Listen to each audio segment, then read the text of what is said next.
Voter তালিকার বিশেষ নিবিড় সংশোধন বা এসআইআর শুরু হয়েছে পশ্চিমবঙ্গে, কিন্তু একেবারে এক মাসের মধ্যে এই প্রক্রিয়াটি নির্বাচন কমিশন শেষ করার সময়সীমা ধার্য করেছে, যা ৪ নভেম্বর থেকে ৪ ডিসেম্বর পর্যন্ত চলবে।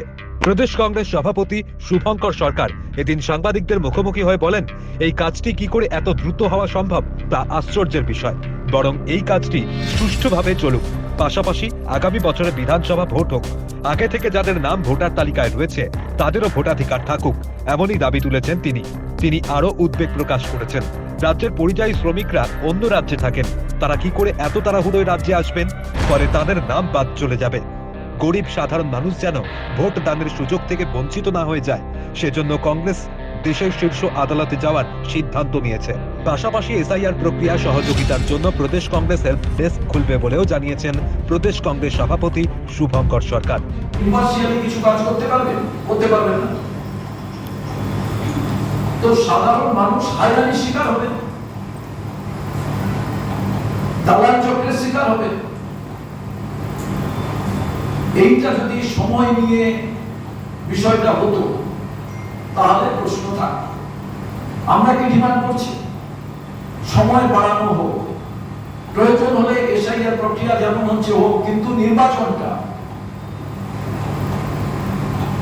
কোনোভাবেই এসআইআর প্রক্রিয়াকে সামনে রেখে যাতে না হয়, আর নচেত ডেট বাড়ানো। এই এক মাসের মধ্যে করে পরে ৫৩ দিন, তার মধ্যে সবকিছু করে ফেলতে হবে।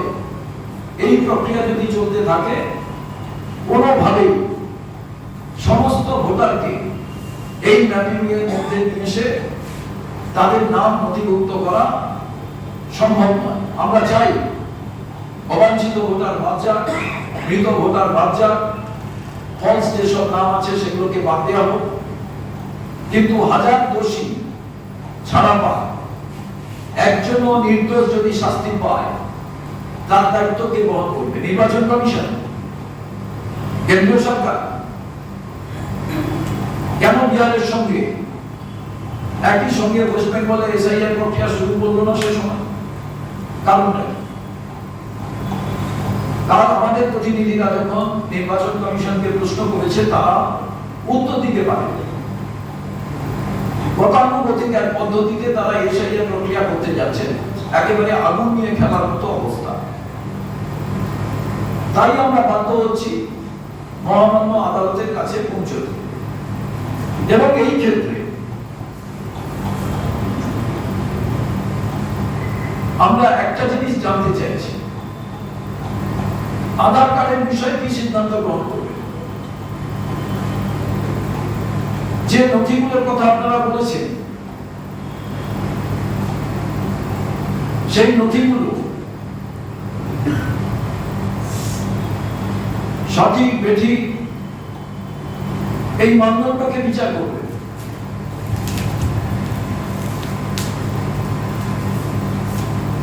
অতএব সামগ্রিকভাবে নির্বাচন কমিশনও জানছেন না তারা কি করতে যাচ্ছে, তারা নিজেরা ক্লিয়ার নয়, অথচ তারা পশ্চিমবঙ্গবাসীর উপরে এমন এক কর্মপদ্ধতি চাপিয়ে দিচ্ছেন যেটা থেকে নিস্তার পাওয়া সাধারণ গরিব মানুষের পক্ষে সম্ভব নয়। আমরা কংগ্রেসের পক্ষ থেকে প্রত্যেকটি ব্লক কংগ্রেস, জেলা কংগ্রেস, সেখানে সহায়তা কেন্দ্র, হেল্প ডেস্ক আমরা ৪ তারিখ থেকে চালু করছি। ইতিমধ্যে প্রত্যেকটি জায়গায় সার্কুলার চলে গেছে। যে সমস্ত মানুষেরা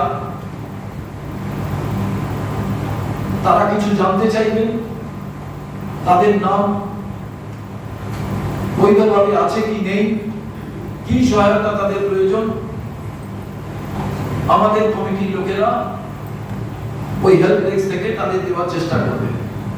প্রত্যেকটি জায়গায় মানুষ যাতে নিজের নামটি ভোটার লিস্টে আছে কিনা এবং তার কি ডকুমেন্টস আছে সেগুলো যাতে তিনি সঠিকভাবে সংগ্রহ করে রাখেন, সে ব্যাপারে মিছিল, মিটিং, স্ট্রিট কর্নার এগুলো করে মানুষকে সচেতন করা হবে।